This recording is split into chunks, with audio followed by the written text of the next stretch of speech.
할렐루야. 오늘날 세계적으로 제일 똑똑한 학생들, 스마트한 학생들이 들어가는 대학을 뽑으라고 한다면 미국의 하버드 대학을 말할 수 있겠지만 하버드 대학보다 더 어려운 대학이 있습니다. 프랑스의 그랑제꼴이라고 하는 학교입니다. 이 학교는 세계의 명석한 두뇌들의 0.057%만 들어갈 수 있는 학교라고 합니다. 0.1%도 아니고 0.057%. 이 학교 출신들이 프랑스를 움직이고 있고, 이 학교 출신들이 프랑스 대기업 임원들의 84%를 차지하고 있다고 합니다.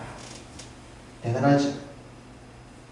이 학교 학생들이 졸업할 때 성적순에 따라서 높은 직에 배정될 정도라 하니 똑똑한 사람들의 대명사들이 다 모였다라고 말할 수 있겠습니다.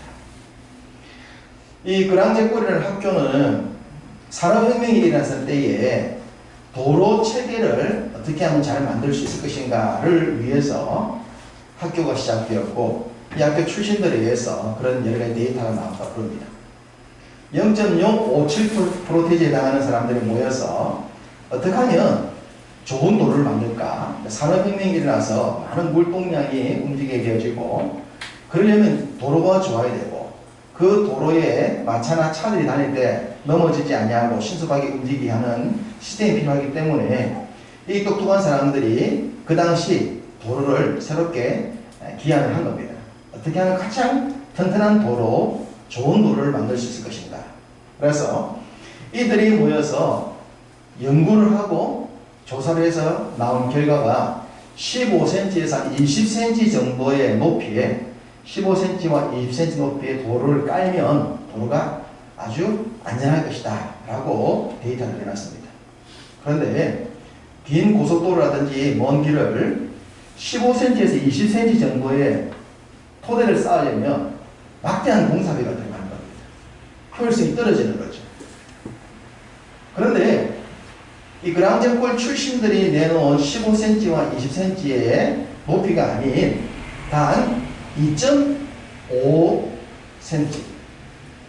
15cm에서 20cm가 아니라 2.5cm에 불과한 도로만 쌓아도 안전한 길이 될 수 있다라고 아이디어를 낸 사람은 존 매커넘이라는 사람입니다. 이 존 매커넘이라는 사람은 현대 도로의 아버지다 불릴 정도인데, 이 매커넘은 영국 상인 출신에 불과한 사람이었고 30살이 넘어서 도로계통에 들어온 사람입니다. 그런데 어떻게 0.57%에 해당하는 그 명석한 머리들이 내놓은 데이터보다 30살에 넘어서 이 도로계에 들어간 매커넘이 넣는 2.5cm가 채택이 되었고, 지금 현대 모든 도로는 이 매커넘의 원리에 의해서 만들어지고 있다고 합니다. 이유가 뭘까? 매커넘은 자신이 주어진 그 위치에서 가장 완벽한 도로와 좋은 도로를 만들기 위해 그 도로를 친히 살피고 돌아다니고 연구를 했다고 합니다. 매커넘이 자신의 2.5cm의 도로의 원리를 내놓기 위해서 걸어 다녔던 길이 48,000km라고 합니다. 48,000km. 대략 어느 정도냐면 서울 부산이 몇 킬로입니까? 서울 부산 고속도로가 대략 400km입니다. 경부고속도로 400km 조금 더 넘어요. 400km입니다. 그러면 서울 부산 왕복이 800km지 않습니까? 서울 부산 왕복이 800km인데 그 800 플러스 60 그러면 48,000km. 매커넘이 서울 부산 왕복거리를 60번 왔다 갔다 할 정도로 그는 48,000km 되는 엄청난 도로를 직접 다니면서 길을 연구했다고 합니다. 그리고 2.5cm면 튼튼한 도로를 만들 수가 있다 해서 실질적으로 이렇게 만들어졌고, 지금도 이 매커넘에 의해서 그의 원리에 따라서 도로가 만들어진다고 합니다. 가장 명석한 사람들이 모인 그랑제꼴의 0.057%의 사람들보다 그런 두뇌는 가지고 있지 못하지만 자기에게 주어진 삶의 현장에서 성실하고 열심히 노력하는 사람이 내놓은 결과물이 어떨 땐 더 효율적이라고 하는 것을 잘 보여줍니다. 우리가 이 땅의 삶을 살 때 머리도 좋고 스펙도 좋고 집안도 좋고 다 좋으면 뭐 부족한 게 있겠습니까?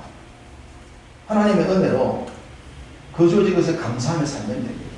그러나 모두에게 그런 삶이 주어지는 아니지 않습니까?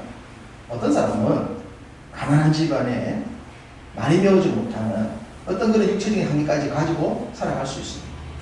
그러나 어떤 위치에 있든지 간에 그 주어진 자리에서 자신의 삶을 감사히 여기고 주의 은혜를 생각하고 성실하게 살아갈 때에 그 사람의 삶에도 하나님의 기적과 역사가 나타날 줄 믿습니다. 자신의 주어진 삶을 원망하지 아니하고 감사히 여길 줄 알면서 그걸 기쁘게 받아들이고 그것을 열심히 성실히 추진해 나가는 삶, 그것이 세상을 살아가는 성도들의 삶이어야 합니다. 하나님은 지금도 그런 사람을 찾으십니다. 사사시대를 지내면서 하나님은 더 이상 이 사사시대에 희망이 없다고 하는 것을 아시게 됩니다. 그래서 새로운 시대를 열기를 원했습니다. 새로운 시대를 열기 위해서 새로운 지도자감을 찾으셨습니다. 그때 하나님 눈에 띈 사람이 누구라고 그랬습니까? 다윗이라고 그랬습니다.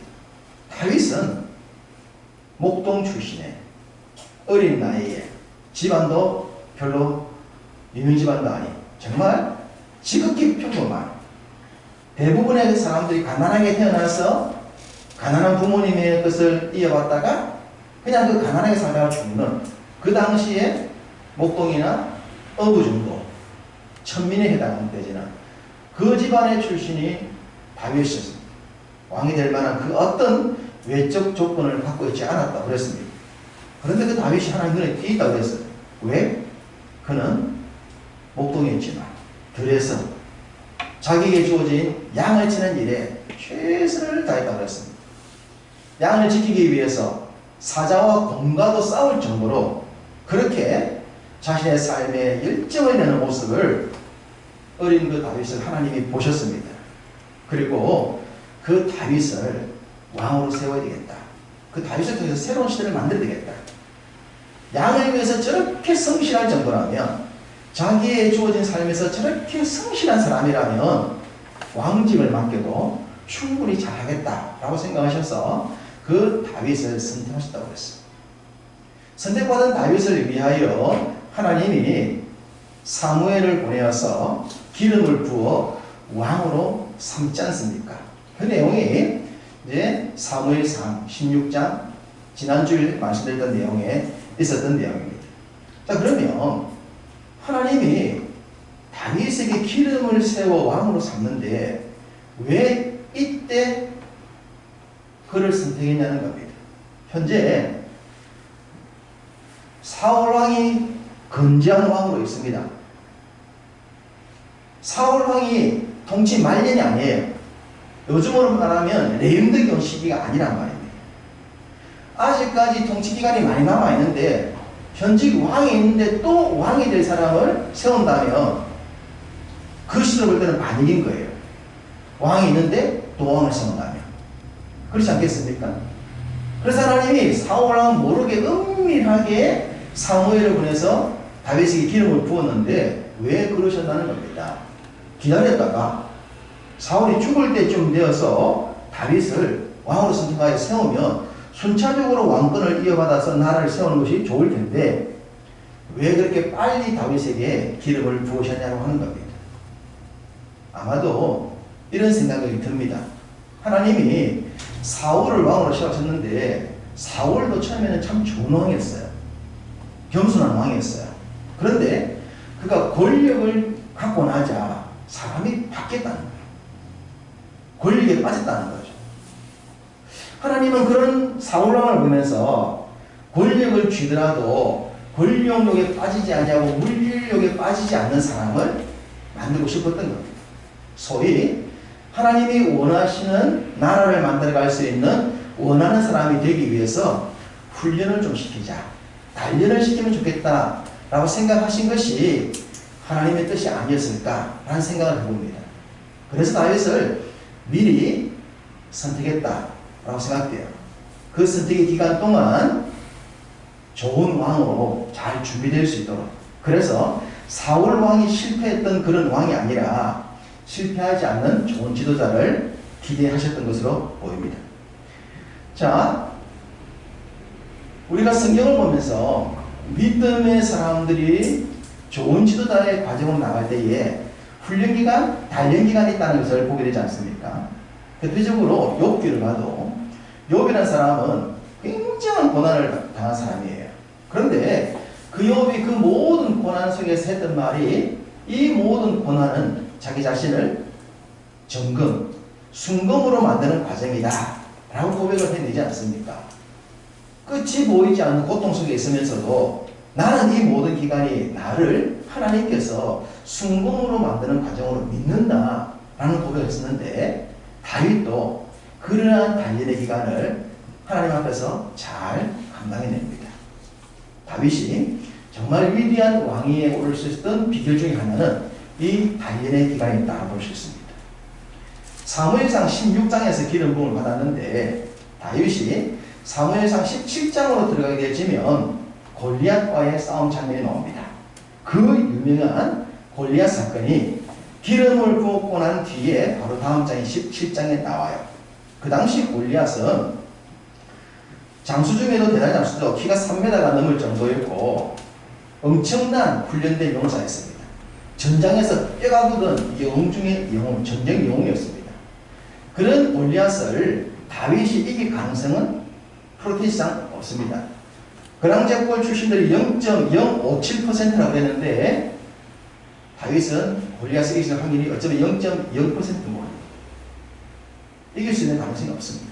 그 골리앗과의 싸움이 나오는 게 17장이에요. 제가 탁구를 좋아하는데 우리 교회 몇몇 분들하고 탁구를 치면 제가 조금 잘 치는 편에 나갑니다. 제가 우리 교회에서 조금 탁구를 친다 해서 삐약이 올림픽에서 인기를 삐약이 신유빈 선수를 이길 확률이 몇 프로 될까요? 제 실력으로 신유빈 선수를 이길 확률 있을까요? 없을까요? 0% 보면 됩니다. 0%. 제가 신유빈 선수를 이길 수 있는 방법은 신유빈 선수가 앉아서 치거나 누워서 치면 이길 확률이 있을 겁니다. 정상적으로 붙으면 제가 신유빈 선수 이길 확률이 없어요. 제로. 나이가 골리앗은 제로입니다. 더군다나 운동 경기가 아니고 이 골리앗과 싸우면 일종의 격투기거든요. 격투기 선수. UFC. 지금 세계적으로 가장 유명한 UFC가 있는데 그 UFC의 헤비급 챔피언하고 저하고 싸운다면 제가 이길 확률이 몇 프로겠습니까? 없습니다. 제가 그 선수를 이길 확률이 0%도 없습니다. 다윗과 골리앗 싸움도 마찬가지야. 다윗이 골리앗을 이길 프로테지는 0%야. 그런데 다윗이 이깁니다. 그러니까 불신자들도 불가능한 경기가 나오면 이걸 가져오는 거예요. 이야, 다윗과 골리앗 경기였다. 불신자로 쓰는 겁니다. 이게 얼마나 대단한 싸움인지 아는 거죠. 어떻게 해서 다윗이 이깁니까? 여기 하나님의 역사가 있는 거예요. 하나님이 그 앞에 다윗에게 기름을 부으셔서 다윗을 쓰겠다 하신 것이 있었고, 두 번째는 다윗이 하나님을 믿는 신뢰가 있었어요. 다윗은 하나님을 위해서 내 목숨을 내어놓겠다는 믿음을 가진 사람이었습니다. 나이가 그 당시 17살로 생각되지는데 청소년이었어요. 나이도 어렸던 이 청소년에 해당하는 다윗이 자신의 목숨을 걸고 UFC 헤비급 챔피언한테 붙겠다 이런 겁니다. 일반인이, 격투기 선수가 아니라 일반인이. 근데 다윗은 한 가지 있었죠. 물맷돌. 무기가 하나 있었습니다. 그 물맷돌은 양을 지키기 위하여 사자나 곰이 오면 멀리서 쫓아내기 위해서 부단히 노력하고 연습하여 정확하게 사자의 급소와 곰의 급소를 때려서 그 양들을 지킬 수 있도록 준비되어진 자기 나름대로 현장 기술이 있다는 겁니다. 그것은 싸움 도구가 아니었습니다. 자기 양을 치기 위해서 준비한 기술이었습니다. 그걸 가지고 나간 거예요. 하나님, 제가 이걸 가지고 저 골리앗 앞에 나갑니다. 내가 이기고 지는 게 중요한 것이 아니라 아무도 겁을 먹고 골리앗 앞에 나가지 않는데 하나님의 이름을 모욕하는 저 골리앗 앞에 나는 하나님의 이름을 위해서 나갑니다. 그렇게 나가지 않습니까? 거기서 하나님이 역사하신 거예요.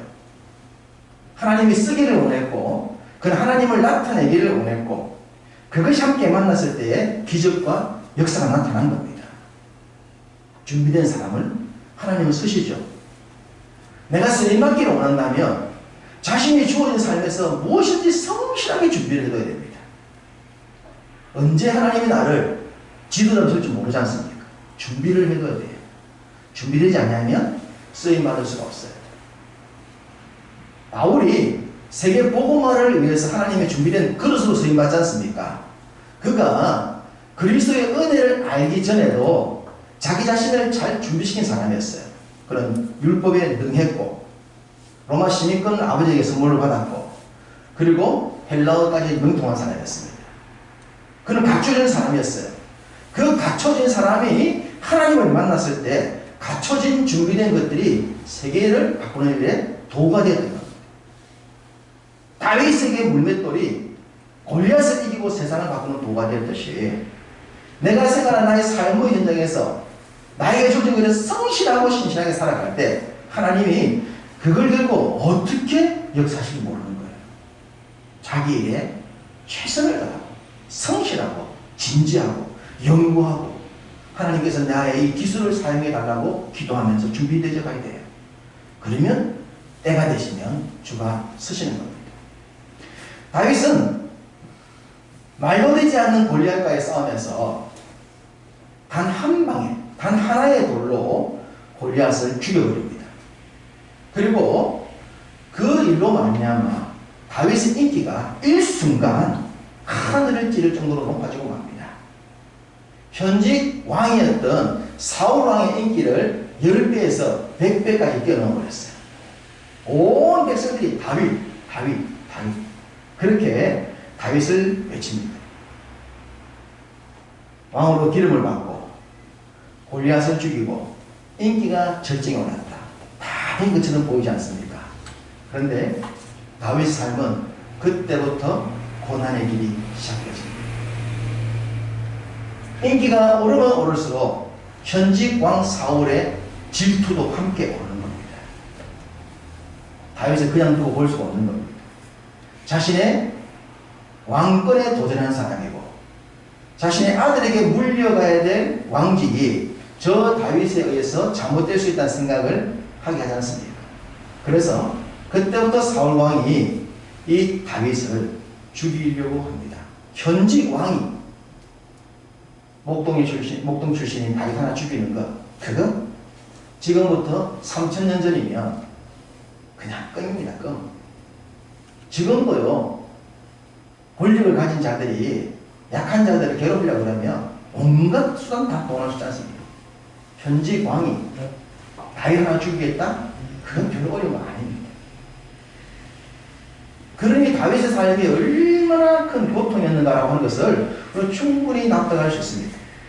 그 몇 가지를 보겠습니다. 자, 사무엘상 25장으로 조금 앞으로 가봅시다.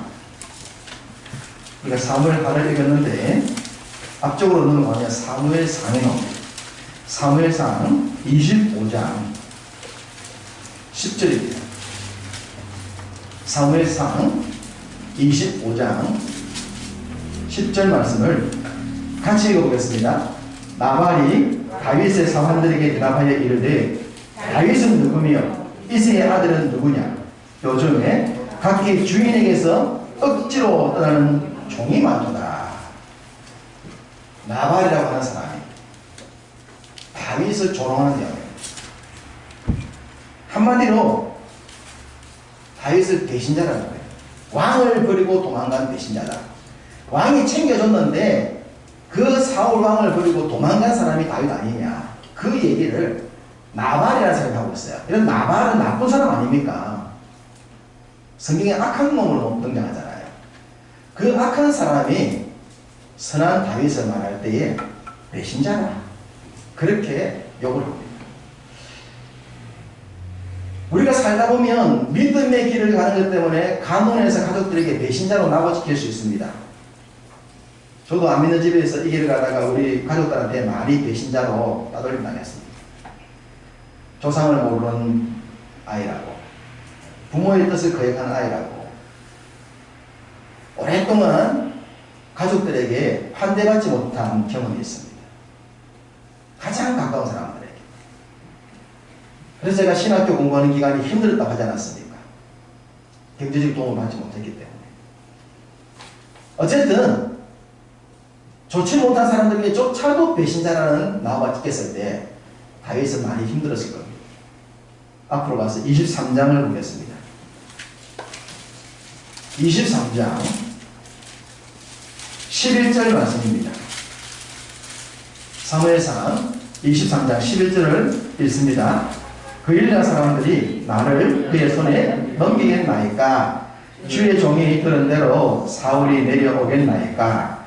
이스라엘 하나님 여호와여 원하건대 주의 종에게 일러 주옵소서 하니 여호와께서 이르시되 그가 내려오리라 하신지라. 이 일은 다윗이 사울왕을 피해서 도망가는 중에 있었습니다. 도망가는 중에 있었는데 그일야 성이 블레셋 사람들에게 공격을 받고 위기에 처했다는 소식을 듣게 됩니다.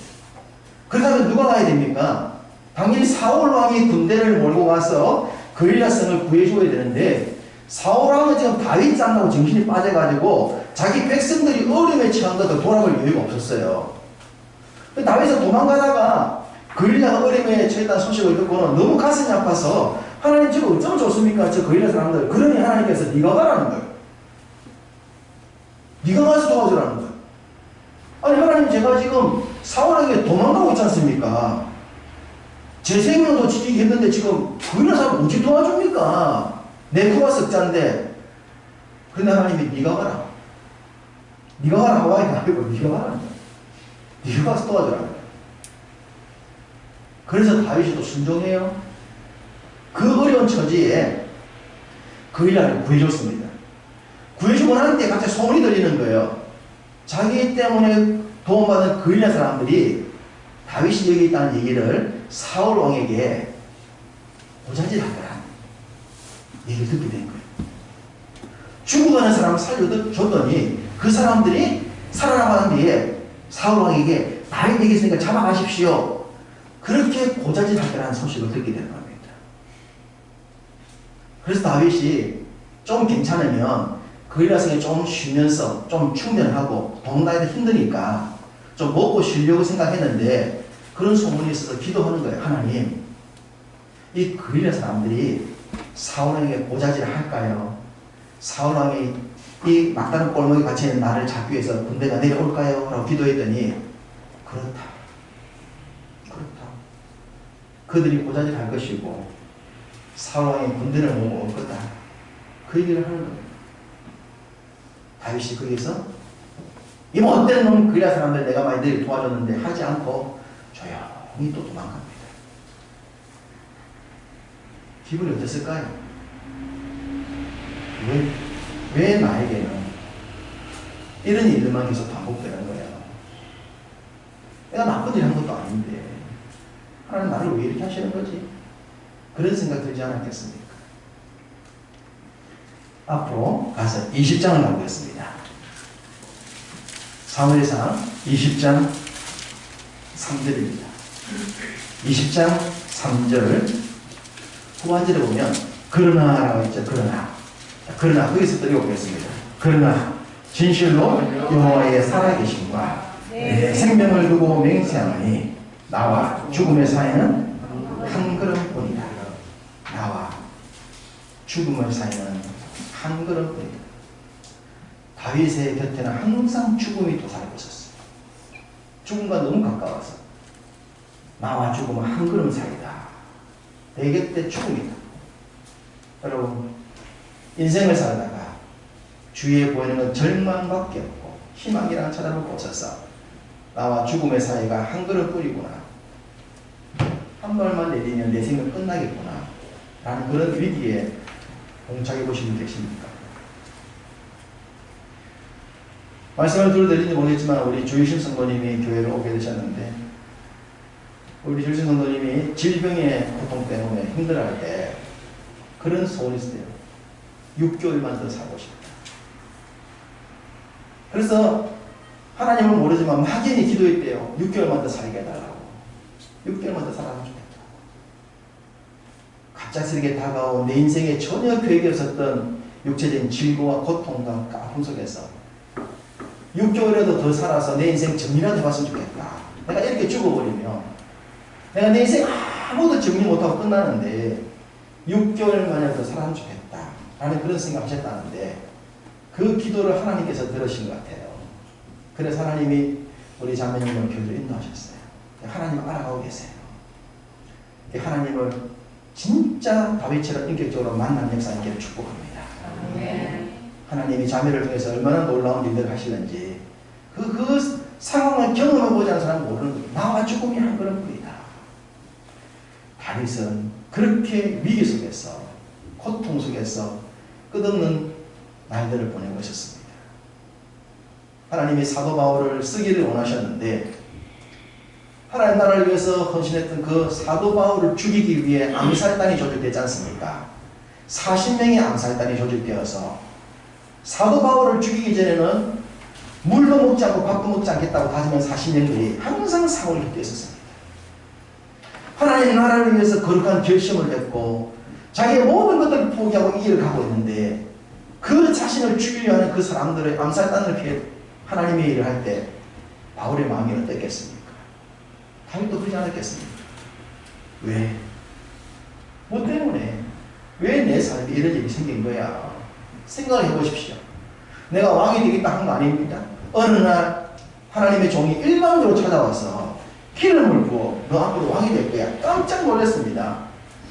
그리고 어느 날 우연히 골리앗의 소식을 듣게 되었는데 이스라엘의 모든 장수들이 골리앗 앞에서 벌벌 떨고 꼼짝도 못할 때 다윗은 하나님을 모욕하는 골리앗을 그냥 둘 수가 없었습니다. 나는 군인도 아니고 전쟁의 용사도 아니고 무기도 없지만 하나님의 이름을 모욕하는 저 사람은 그냥 둘 수가 없다고 생각한 거룩한 의로운 분노를 가지고 골리앗과의 싸움에서 이기지 않습니까? 나라를 구한 거잖아요. 그렇게 나라를 구했는데 돌아온 결과는 뭡니까? 도망자다, 배신자다. 온 백성들이 다윗의 행적을 사울왕의 고자적에서 다윗이 있을 데가 없었어요. 편안히 숨 쉬고 앉아있을 데가 없었어요. 왜? 내가 선한 길을 걷고 옳은 길을 걷는데 왜 나의 삶에 이런 아픔이 있고 이런 고통이 있는 거야? 이게 언제 끝나는 거야? 대략 골리앗을 죽였을 때를 17살로 보는데 오늘 말씀처럼 다윗이 왕이 됐을 때 30살이에요. 그러면 13년이에요. 13년 동안 도망다닌 거예요. 그리고 7년 동안 헤브론에서 한 지파의 왕이 되지 않습니까? 사울왕이 죽을 때까지 7년 더 플러스입니다. 20년입니다. 20년 동안 도망다니고 온갖 욕을 들으면서 살아있던 다윗의 삶. 포기하고 싶고 그만두고 싶지 않았겠습니까? 항복하고 싶지 않았겠습니까? 이런 삶을 살면 뭐해? 그냥 항복하고 말지. 그런데 다윗은 그 고난의 길을 걸으면서 지도자로서의 자질이 하나씩 구비되기 시작합니다. 자신은 몰랐지만 그는 점검처럼 점점 단련되고 준비되어져 갔던 겁니다. 되돌아보니 그것이 감사가 되는 거예요. 다윗이 자신이 단련되고 준비되고 훈련됐다는 것을 보여주는 몇 가지의 증거를 뽑아본다면 첫 번째는 사울 왕을 죽일 수 있는 기회였습니다. 도망을 다니는 중에 하나님이 정말 우연찮게 자기를 죽이려는 사울 왕을 죽일 수 있는 절대적인 기회가 2번이 나왔습니다. 한 번도 아니고 2번입니다. 그때 다윗이 사울을 죽인다 그래서 욕할 사람이 어디 있겠습니까? 벌을 받았다 생각했죠. 천벌을 받았구만. 잘 됐네. 진작 죽어야 되는데 이제 죽은 거야? 그럴 상황입니다.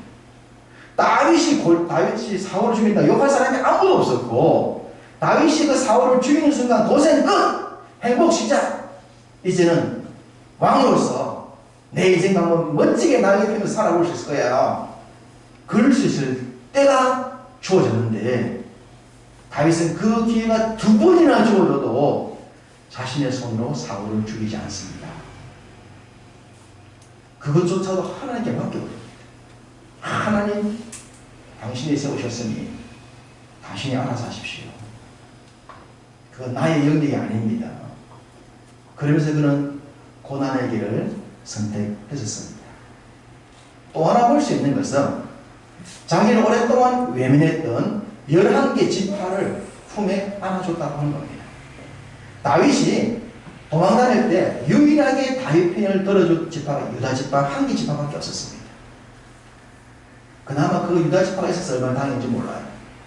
유다 지파가 다윗을 도와주면서 함께 가는데 11개 지파는 사울 왕의 편에 서서 늘 다윗과 대적하면서 다윗을 힘들게 만들었던 지파입니다. 우리 식으로 말하면 나중에 한번 두고 보자. 내가 왕이 되면 너희들 11개 지파가 나 뚫을 줄 아나? 맛 좀 보여줄게. 충분히 그럴 수 있는 관계지 않겠습니까? 사울 왕이 죽고 난 뒤에 사울 왕의 아들 이스보셋이 왕의 후임자가 됩니다.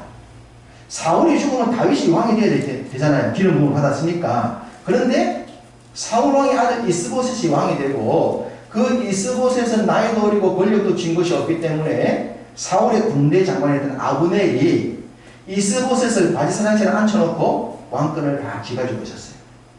권력을 남용하고 있었죠. 아브넬이 마음껏 사울왕이 죽고 난 뒤에 권력을 남용하다가 나중에 모든 권력을 잃고 자기 입지가 불안해졌을 때에 이 아브넬이 손들고 다윗에게로 넘어옵니다. 그때 다윗이 그 아브넬과 함께 11개 지파를 아무런 말하지 않고 받습니다. 수용합니다. 20년 동안 자기를 쫓아왔던 그 사울왕과 함께 11개 지파, 자기 삶에 그렇게 아픔을 주었던 그 11개 지파에 분만하지 않습니다. 그대로 받습니다. 그리고 사울왕의 손자 무비보셋을 자기 밥상에서 함께 밥 먹도록 회복시켜주고, 무비보셋의 재산을 다 회복을 시킵니다. 너가 아버지와 할아버지의 재산 다 네가 가져라. 다윗은 자신에게 원수짓을 했던 사람들을 다 품어주면서 아픔은 자신이 품고 결과는 함께 행복한 나라 만들어가기 위한 선택을 해냅니다. 그런 다윗을 하나님 보셨을 때 내가 사람 하나 잘 봤네 하시지 않았겠습니까? 한 가지를 더 말씀드린다면, 다윗은 그 고난의 시간을 보낼 때 하나님을 노래하고 하나님과 가까이 하고 하나님만 바라봤습니다. 그것이 시편입니다. 다윗을 시편의 사람이라 부르는 이유가 여기 있습니다. 시편을 대표하는 제일 유명한 시편 23편을 한번 보실까요? 시편 23편 819페이지입니다. 구약성경 좀 뒤로 넘어가셔야 돼요. 뒤로 넘어가셔서 819쪽에 보면 시편 23편, 시편 중에 150편의 시편 중에 가장 유명한 시편이라고 할 수 있는 게 이 다윗의 시입니다. 다윗이 뭐라고 말합니까? 여호와는 나의 목자시니 내게 부족함이 없으리로다. 여러분, 다윗은 부족한 것밖에 없었어요. 다 빼앗기고 먹을 것이 없어가지고 겨우 살아갈 정도로 그는 부족한 덩어리의 사람이었습니다. 그러나 하나님께 뭐라고 고백합니까? 나는 부족함이 없습니다. 하나님이 계시니 나의 부족한 것은 부족한 것이 아닙니다. 그 고백했던 겁니다. 더 놀라운 것은 4절에 내가 사망의 음침한 골짜기로 다닐지라도 해를 두려워하지 않을 것은 주께서 나와 함께 하십니다. 앞서 사무엘에서 보셨듯이 나와 죽음은 한 걸음뿐이다. 사망의 음침한 골짜기. 날마다 사망과 함께 했던 길을 걸었지만 그는 그 사망의 음침한 골짜기 속에서도 두려워하지 않았다. 내 목숨 하나님 것입니다. 내가 지금 죽거나 나중에 죽거나 하나님께 내 목숨 맡겨놓았습니다. 자기의 주권을 하나님께 맡겼기 때문에 그는 죽음과 함께하는 삶을 살면서도 두려워하지 않았다라고 고백합니다.